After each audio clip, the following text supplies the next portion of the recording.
दोस्तों आज आज मैं आपको ऐसी चीज़ दिखाने वाला हूँ, जिसे देखकर आप शॉक हो जाएँगे, जो कि आप कभी सोचे नहीं थे कि ऐसा भी हो सकता है। जी हाँ, आप लोगों ने इस बुक को तो पहचानते ही होंगे, ठीक है? ये हर भाई के पास ये बुक होगी, ये वाली एमसीक्यू और वो जो ब्लू कलर होती है ना लूसेंट की, जो थ्योरी बेसिस पे होती है, वो दोनों बुक हर किसी भाई-बहन के टेबल पे ज़रूर पड़ी होगी, ठीक है? तो आज मैं इसी का प्रूफ दिखाने वाला हूँ, जो आप लोग इसको हल्के में लेते हैं, कि यहाँ से क्वेश्चन नहीं फँसता है ना, आज मैं लाइव दिखा रहा हूँ, आपको यकीन खुद हो जाएगा, ठीक है? ये देखिए क्वेश्चन डायरेक्ट पीसीएस का क्वेश्चन है दोस्तों, मैं आपको लाइव प्रूफ दिखा रहा हूँ। इसमें कोई आपको मैं वो नहीं कर रहा हूँ, आपके सामने है जो भी है लाइव में, इसीलिए स्क्रीनशॉट आपके सामने लगा दे रहा हूँ ताकि आपको लगे हाँ कि ये क्वेश्चन यहीं से आया है, ठीक है? आप देख सकते हैं कि लेगून झील, चिल्का झील और ये इसमें आप देख सकते हैं लेगून और चिल्का, ठीक है? यहाँ पे प्रूफ आपके सामने है, ठीक है? और आगे चलते हैं, आपको क्वेश्चन दिखाते हैं। आगे देखिए इसमें मैंने पेज नंबर भी रख दिया ताकि आपको ये ना लगे कि फेक है, ठीक है? पृष्ठ नंबर आप 135 में जाकर देखेंगे, भारतीय संविधान की प्रस्तावना की बात की गई है। उसमें रूपरेखा, इसमें भी राजनीतिक निदेशक तत्व की बात की गई। इसमें भी आपको राजनीतिक निदेशक तत्व मिल जाएँगे, मौलिक अधिकार मिल जाएँगे और अवशिष्ट जो शक्तियाँ थी, ऑस्ट्रेलिया से लिया गया था, वो भी मिल जाएगा। तो आपको यहाँ पर देख सकते हैं लाइव प्रूफ एनवायरनमेंट से 428 पेज पे आप देख सकते हैं। इसमें क्या दिया है, पर्यावरण संरक्षण 1986 अधिनियम और यहाँ पे देख सकते हैं पर्यावरण संरक्षण अधिनियम 1986। यार लाइन टू लाइन आपको मिल रही है। आप कैसे कहते हो कि लूसेंट पॉसिबल ही नहीं है कि क्वेश्चन फँसा दे? भाई साहब आप एक बार यकीन मानकर इस बुक को कंप्लीट कर लीजिए, उसके बाद आपका जीएस का अगर दुःख ना खत्म हो जाए तो फिर कहना भाई। दरअसल ये सब चीज़ें किसी को कोई बताता नहीं, क्योंकि ये सब खोजने में, सर्च करने में और बुक से मिलाने में बहुत ज़्यादा मेहनत पड़ती है। वो सबके बस की बात नहीं है, सबको बस खाली व्यूज़ से मतलब होता है, बट मुझे ऐसा कुछ नहीं है। बस मुझे आपके प्रति विश्वास जगाना है और आपको पढ़ाई में, प्रैक्टिस में आपको आगे लेके जाना है ताकि एग्ज़ाम क्वालीफाई करने में आपकी मदद हो सके, ठीक है? इकोमार को देख लीजिए, इकोमार का यहाँ डायरेक्ट क्वेश्चन आपको देखने को मिल जा रहा है। ये भी नहीं कि मैं 10 लाइन आपको बता रहा हूँ, 10 लाइन में से आपको देखने को मिल रहा है। सीधे एकदम हूबहू एकदम लाइन मिल रही है, ठीक है? ये पीसीएस का क्वेश्चन है, आप लोग देख सकते हैं। पीवाईक्यू देखना, ठीक है? तो ये 5 क्वेश्चन मैंने लिया था केवल एग्ज़ाम्पल के लिए, और भी सारे क्वेश्चन हैं। मैं जितनी बार क्लासेस लूँगा और सबको इंक्लूड करूँगा और अभी तो इतिहास की चल रही है ना, इतिहास की प्रागैतिहासिक चल रहा है, जो प्रागैतिहासिक काल है, आज का वो टॉपिक खत्म हो जाएगा। जिसमें टोटल 7 क्लासेज़ हैं, लगभग 20 से 25 मिनट की क्लासेज़ हैं, आप लोग देख सकते हैं। टोटल प्रागैतिहासिक काल के जो टॉपिक थे उसमें लगभग 163 क्वेश्चन थे, तो 163 में से 141 पिछले क्लास में हो चुके थे और 142 से हम इसमें स्टार्ट करेंगे। तो बस यही मैं आपको यकीन दिलाना चाहता हूँ दोस्तों, ये जो बुक मैं आपको दिखाया हूँ, जो लूसेंट की आप बुक देख रहे हैं सामने, ठीक है? तो ये बुक इतनी इम्पोर्टेंट है कि इसमें सभी एग्ज़ाम को इंक्लूड किया गया है, ठीक है? इसलिए मैं आपको लाइव प्रूफ़ दिखा रहा हूँ ताकि आपको विश्वास हो जाए कि आप जो इधर-उधर भटकते हैं ना, यहाँ फलाने टेस्ट सीरीज़, फलानवा टेस्ट सीरीज़, यहाँ पैसा बर्बाद करो, वहाँ पैसा बर्बाद करो, ये सब कुछ नहीं होता मेरे भाई। बस खाली एक बार आप लोग अच्छे से पढ़िए, एक बार अच्छे से पढ़िए, उसके बाद हमेशा के लिए झंझट खत्म हो जाती है। क्या है कि आप लोग पढ़ते नहीं और पढ़ते हैं थ्योरी तो प्रैक्टिस नहीं करते हैं। जब प्रैक्टिस नहीं करेंगे तो सवाल कहाँ फँसेंगे? आएँगे, कन्फ्यूज़िंग बना रहेगा। जब तक क्वेश्चन क्लियर नहीं होगा तब तक आपको कॉन्फिडेंस नहीं आएगा। ठीक है? तो सबसे मेन चीज़ है आप थ्योरी बेसिस पे कहीं से पढ़ो। ये जो लुसेंट मैं आपको दिखा रहा हूँ, जो आप देख रहे हैं भाई साहब, आप फिर से देख सकते हैं। इस लुसेंट को हर कोई पहचान सकता है और हर किसी के पास होगा। बस आप थ्योरी बेसिस पढ़ के इसमें टॉपिक वाइज़ आपको कंप्लीट करना है और एक-एक टॉपिक का कम से कम 2 से 250 क्वेश्चन आपको देखने को मिल जाएगा। तो इससे बाहर से जाने की कोई उम्मीद नहीं है। टोटल अगर क्वेश्चन देखें तो कम से कम 10 से 15 हज़ार क्वेश्चन है। 10 से 15 हज़ार क्वेश्चन में से क्या 100-200 क्वेश्चन नहीं बचेंगे यार? ऐसा हो ही नहीं सकता, ठीक है? तो ये सब अब यहीं पर फिनिश करते हैं। बस जो अगला जो सेशन लूँगा मैं, उसमें मैं और लाइव प्रूफ आपके सामने रखूँगा, ठीक है? और चलिए मैं आज की जो बची हुई क्वेश्चन है, उसको कंप्लीट करा दे रहा हूँ। बाकी नेक्स्ट क्वेश्चन में हम वैदिक काल से स्टार्ट करेंगे, ठीक है? तो चलिए स्टार्ट करते हैं दोस्तों। 142 नंबर कह रहा है कि नवपाषाण कालिक उपकरणों के ज़रिए मानव के भौतिक जीवन में होने वाली क्रांति को किस पुरातात्विद ने नियोलिथिक और रिवॉल्यूशन की संज्ञा दी है दोस्तों। तो 142 का आप लोग जवाब देंगे। 142 का ये देखते हैं कि आंसर क्या होगा दोस्तों। पहले आप लोग गेस करिए, उसके बाद मैं तो आंसर बताऊँगा आपको, बट आप क्लिक करेंगे ना जब, पहले आपके दिमाग में चलेगा तो वो चीज़ें एलिमिनेट करने में आपके लिए बहुत ज़्यादा हेल्पफुल होगी, ठीक है? तो 142 का जवाब देख लेते हैं, तो इसका आंसर हो जाएगा ऑप्शन नंबर डी, हमारा सही जवाब हो जाएगा। गार्डन चाइल्ड ने दिया था। किसने दोस्तों? गार्डन चाइल्ड ने दिया था, ठीक है? आइए 143 यानी 143 पे चलते हैं। कह रहा है निम्नलिखित में से किस काल में मनुष्य ने इंसान का जीवन जीना शुरू किया? मतलब पूछ रहा है कि कौन-सा काल है उसमें जब मनुष्य का जीवन जीने के लिए मनुष्य ने किसान का जीवन जीना शुरू किया था। तो 143 का जवाब देंगे दोस्तों आप लोग, तो इसका आंसर हो जाएगा ऑप्शन नंबर सी, सही जवाब हो जाएगा। नवपाषाण में जो मनुष्य थे वो किसान के जैसा जीवन जीने लगे और इसी नवपाषाण काल में सभी अस्थायी हो गए। जैसे जो मध्यकाल और पूर्व पाषाण काल में देखेंगे, जो जंगलों में ये पहले के जो थे भटकते थे, अभी नवपाषाण काल में इन्होंने एक अस्थायी बस्ती बनाना शुरू कर दिया था और वहाँ पे कृषि का अस्थायी रूप से बसेरा मतलब कृषि भी अस्थायी रूप से शुरू कर दिए थे। ठीक है? आइए 144 क्वेश्चन पे चलते हैं। इसमें कथन कारण आपको बताना है दोस्तों। नवपाषाण मनुष्य झोपड़ी-नुमा घरों में वास करते थे। जी हाँ, ये पहला कथन हो गया। आइए देखते हैं अगला कारण क्या कह रहा है। कह रहा है कि इससे वे हवा, धूप, बारिश के प्रकोप से बच पाते थे। तो 144 का जवाब क्या होगा दोस्तों? आइए देखते हैं इसका आंसर क्या होगा। तो इसका आंसर बिल्कुल सही हो जाएगा, ऑप्शन नंबर ए, दोनों सही होगा और इसकी व्याख्या भी स्पष्ट तरीके से आपको मिल रही है। ठीक है?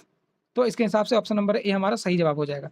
आइए 145 पे चलते हैं दोस्तों। 145 कह रहा है कि मनुष्य ने सर्वप्रथम किस काल में चाक निर्मित मृदभांड यानी मिट्टी के बर्तन को, जो कि मानव इतिहास की एक बड़ी उपलब्धि थी, बनाना प्रारंभ किया था। जो मिट्टी के बर्तन थे, पहले देखेंगे कि पुराने जो काल में मिट्टी के बर्तन सबसे ज़्यादा फेमस थे, सबसे ज़्यादा इन्हीं की बनाई होती थी। ठीक है?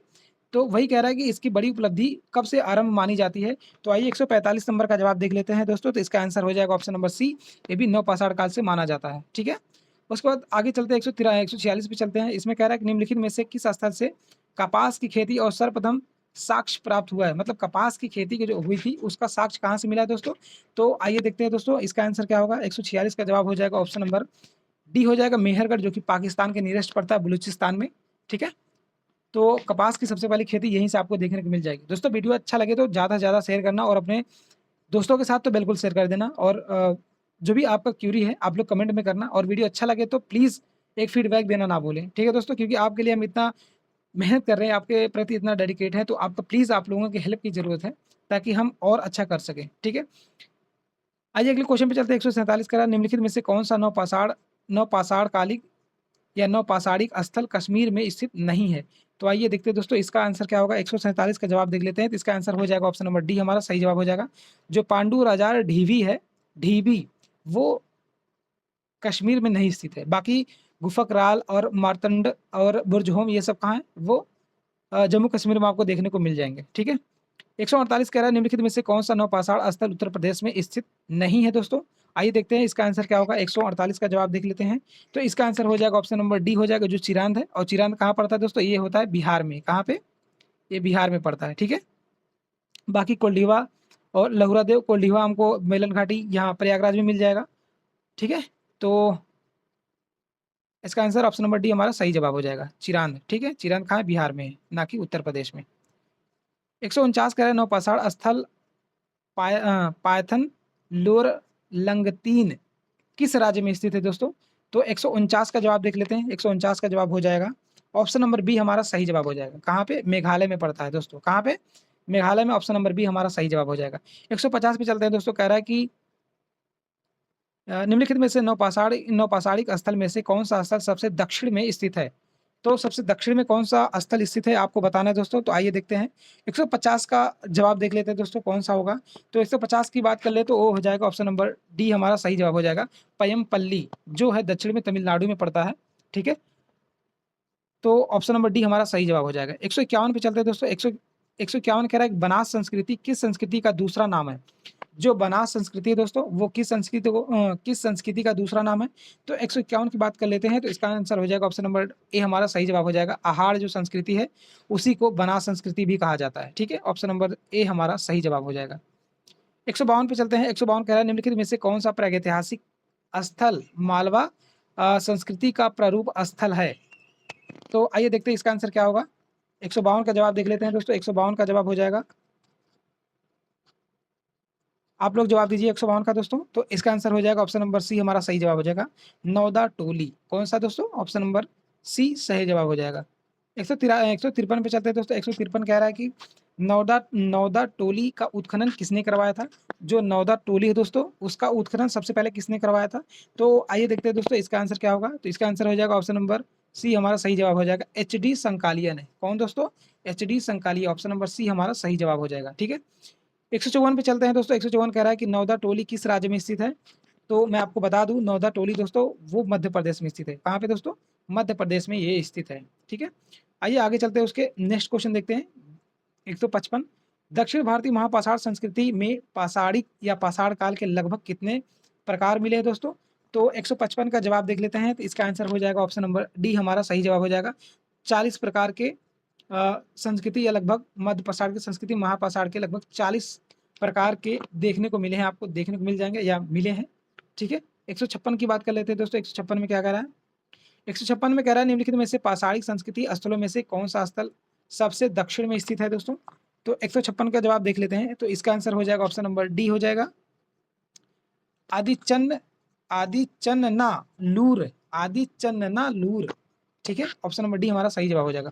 दोस्तों जिस तरीके से मैं आपको प्रूफ दिखा के पढ़ा रहा हूँ, उस तरीके से पूरे यूट्यूब पे कोई देखने को नहीं मिलेगा आपको। कोई वीडियो आप देख सकते हैं, कराने के लिए बहुत लोसेंट कराए होंगे, मगर मैं इतने सिस्टमैटिक तरीके से आपको लाइव प्रूफ के साथ दिखा रहा हूँ ताकि आपका कॉन्फिडेंस आए और आप इसे पढ़ें अच्छे से।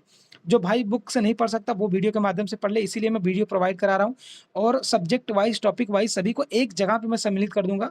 आपको कहीं भी परेशानी नहीं होगी खोजने की। आप सिंपल से यूट्यूब पे जाइए, मेरे चैनल को वनली प्रैक्टिस सर्च कीजिए, सीधे आपको मिल जाएगा। आप एक एक सब्जेक्ट को और टॉपिक वाइज अलग अलग प्लेलिस्ट को आप कंप्लीट कर सकते हैं। ठीक है, देखिए इसको करने के बाद आपका कॉन्फिडेंस बहुत हाई हो जाएगा। ठीक है, हम लोग क्या करते हैं, थ्योरी पढ़ते हैं मगर प्रैक्टिस नहीं करते हैं, इसलिए कॉन्फिडेंस हमारा गायब हो जाता है। ठीक है, तो हमें ऐसा नहीं करना है, हमें प्रैक्टिस जितना करना है दोस्तों, उसी के हिसाब से निखार आएगा तैयारी में। नहीं तो पढ़ने के लिए तो दुनिया पढ़ रही है, उसी भीड़ में हम भी हैं, बट हम क्या करते हैं कि केवल थ्योरी पे ध्यान देते हैं और इधर पढ़ते इधर भूल जाते हैं। तो ये अप्रोच सही नहीं है। अब तक जो भी आप करते आए हैं उसको चेंज करिए। ठीक है, तो प्रैक्टिस के माध्यम से रिवाइज करिए, यानी प्रैक्टिस करेंगे, जो क्वेश्चन गलत होता है उसके टॉपिक को नीचे रखिए, अपने नोट में लिखिए और इसी को जाकर अपने नोटबुक या अपने बुक में जो भी आपने सोर्स लिया है उसमें से टॉपिक वाइज पढ़ेंगे, तो वो चीज़ें जो अननेसेसरी चीज़ें होंगी वो बीच में नहीं आएंगी और जो यूजफुल चीज़ें होंगी आप टारगेटेड पढ़ेंगे, तो आप सफलता में जल्दी हासिल करेंगे। क्योंकि आपको यहाँ पर पीएचडी नहीं करनी दोस्तों, आपको केवल एग्जाम निकालना है और अपने घर वालों को अपने अकॉर्डिंग अच्छी ज़िंदगी देनी है। ठीक है, तो हमें यहाँ पर पीएचडी नहीं करनी है, हमें उतना पढ़ना है, सिलेक्टेड पढ़ना है जितना कि हमें एग्जाम निकलने में सक्षम हो। ठीक है, 157 कह रहा है कि दक्षिण भारत में महापाषाण कब्र स्मारक प्राय नदी या झरने के समीपवर्ती क्षेत्र में मिले हैं। तो ये कारण हो गया, सॉरी कथन हो गया। कारण देख लेते हैं, कह रहा है कि इससे जल की अवधि आपूर्ति संभव हो पाती थी। तो 157 की जवाब की तरफ अगर नजर डालें तो इसका आंसर ऑप्शन नंबर ए हमारा सही जवाब हो जाएगा, यानी दोनों आंसर सही है और इसकी स्पष्ट व्याख्या भी हो रही है। ठीक है दोस्तों, नेक्स्ट क्वेश्चन पे चलते हैं 158 पे। 158 कह रहा है कि भारत में ताम्र निधि यानी कॉपर हार्ड का सबसे बड़ा भंडार कहाँ से मिला है? तो आइए देखते हैं दोस्तों ये कहाँ से मिला है। तो ऑप्शन नंबर इसका डी हो जाएगा, गुनेरिया से। ठीक है, गुनेरिया से सबसे बड़ा भंडार मिला है। ठीक है, 159 की बात कर लेते, कह रहा है कि ताम्र भंडार में भरा पूरा स्थल गुनेरिया किस राज्य में स्थित है? तो आइए देखते हैं दोस्तों गुनेरिया किस राज्य में स्थित है। 159 की बात कर लेते हैं, तो 159 दोस्तों ऑप्शन नंबर डी हमारा सही जवाब हो जाएगा। ये मध्य प्रदेश में आपको देखने को मिल जाएगा। ठीक है, कहाँ पे दोस्तों? मध्य प्रदेश में। आइए नेक्स्ट क्वेश्चन की बात कर लेते हैं 160 कह रहा है कि भोजपत्र और भुर्जपत्र यानी भोज वृक्ष के भीतर छाल यानी भीतरी छाल जिस पर पुराने जमाने के लेख ग्रंथ आदि लिखे जाते थे, उनका प्राचीन साक्ष्य भारत में कहाँ से मिला है दोस्तों? तो 160 की तरफ अगर नजर डालें तो आइए देखते हैं इसका जवाब क्या होगा। तो ये मिला है श्रृंगवेरपुर से। कहाँ से दोस्तों? श्रृंगवेरपुर से मिला है। ठीक है, नेक्स्ट क्वेश्चन की बात करें, श्रृंगवेरपुर या सिंगरौर उत्तर प्रदेश के किस जिले में स्थित है दोस्तों? तो आइए देखते हैं। 161 की बात कर लेते हैं दोस्तों, तो इसका जवाब हो जाएगा ऑप्शन नंबर डी हमारा सही जवाब हो जाएगा। हमारा प्रयागराज, प्यारा प्रयागराज वहीं पे स्थित है। ठीक है, उसके बाद अगर 162 की बात कर ले दोस्तों, 162 की बात करेंगे तो आइए देखते हैं क्या कह रहा है। कह रहा है कि भीमबेटका को किसने खोजा था? जो भीमबेटका जो है, जो वो फेमस स्थल है या पहाड़ की अगर बात करें तो भीमबेटका की जो बारे में अगर किसने खोज किया था हमें जवाब जानना है। तो आइए देखते हैं तो इसका आंसर क्या होगा। तो इसका आंसर हो जाएगा ऑप्शन नंबर सी हमारा सही जवाब हो जाएगा। डॉक्टर विष्णु श्रीधर वाकड़कर ने इसको क्या कहते हैं, सर्च किया था या खोजा था। ठीक है, एमपीपीसीएस 2020 में पूछा गया क्वेश्चन है और इसमें हर एक क्वेश्चन में आपको पीवाईक्यू देखने को मिलेंगे और हर ऐसा कोई एग्जाम नहीं दोस्तों जो इसमें पूछा ना गया हो। आप कोई एग्जाम कमेंट करना, मैं उसका जवाब दूंगा कि हाँ ये क्वेश्चन है कि नहीं है। ओवरऑल मैंने बहुत चेक किया, कम से कम 8-10 जितने भी आपके हिसाब से जितने भी आप एग्ज़ाम आपके दिमाग में चलते होंगे, जितने एग्ज़ाम आपने देखे हैं, अटेम्प्ट किए हैं, वो सभी एग्ज़ाम इसमें इंक्लूड किया गया है। बस एक बार इसे एक बार विश्वास होता है ना, विश्वास बहुत बहुत बड़ी चीज़ होती है। लोगों को विश्वास नहीं होता खुद के कंटेंट पे। ठीक है, बस मोटी-मोटी किताबों के पीछे भागते हैं, वो अन्यथा फिर वो मतलब उनका कोई फ़ायदा होता नहीं है अननेसेसरी चीज़ों का। ठीक है, आइए इस सेशन का लास्ट क्वेश्चन देख लेते हैं। 163 कह रहा है निम्नलिखित में से किस युग के दौरान भारत में शुतुरमुर्ग पाए गए हैं? एसएससी 2020 में पूछे 22 में पूछा गया क्वेश्चन है दोस्तों। तो इस सेशन का लास्ट अगर क्वेश्चन की बात कर लें तो इसका आंसर हो जाएगा ऑप्शन नंबर डी हमारा सही जवाब हो जाएगा, पूरा पाषाण युग। ठीक है? तो दोस्तों आज हमने लगभग 3 टॉपिक पूरे तरीके से कंप्लीट कर लिया एशियन हिस्ट्री का। ठीक है? ये प्रागैतिहासिक काल था तो इसको हमने आज कंप्लीट कर दिया है। ठीक है? प्रागैतिहासिक काल को हमने कंप्लीट कर दिया है। कल से हम स्टार्ट करेंगे वैदिक काल। वैदिक काल के बाद जो भी आगे आएगा सब हम एक-एक टॉपिक वाइज़ आपको सम्मिलित करते चले जाएँगे, अच्छे से कंप्लीट करते चले जाएँगे। कोई भी क्वेश्चन एक से भी कोई एक सिंगल क्वेश्चन आपको कहीं गैप नहीं मिलेगा। रेगुलरिटी आप बनाए रखिए और वीडियो को ज़्यादा से ज़्यादा शेयर करना दोस्तों, बस आप लोगों की सपोर्ट की ज़रूरत है। मैं पूरे लाइव प्रूफ के साथ आपको दिखा रहा हूँ, सामने आप देख सकते हैं। सब पीसीएस में पूछा गया क्वेश्चन है और वन डे एग्ज़ाम में ये ऐसे थीम है ना दोस्तों कि हर एग्ज़ाम में आपको देखने को मिल जाएँगे, ठीक है? तो ये बुक को जो लोग हल्के में लेते थे दोस्तों, ये उनके लिए रामबाण है, सबके लिए रामबाण है। बस एक बार यकीन मान करके, विश्वास मान करके इस बुक को अपने गले से लगा लीजिए, यानी आप उसको अच्छे से आप कंठस्थ कर लीजिए, आपके दिमाग में प्रैक्टिस कर लीजिए। देखिए इसके बाहर से अगर निकल जाए तो फिर कहना मेरे भाई, क्योंकि 10 से 15,000 में 100-200 क्वेश्चन बहुत बड़ी बात नहीं है। बस एक बार आपको इसे करने की ज़रूरत है। ठीक है दोस्तों, तो आज के सेशन बस यहीं समाप्त करते हैं। कल फिर से मिलेंगे नए टॉपिक के साथ, वैदिक काल के साथ।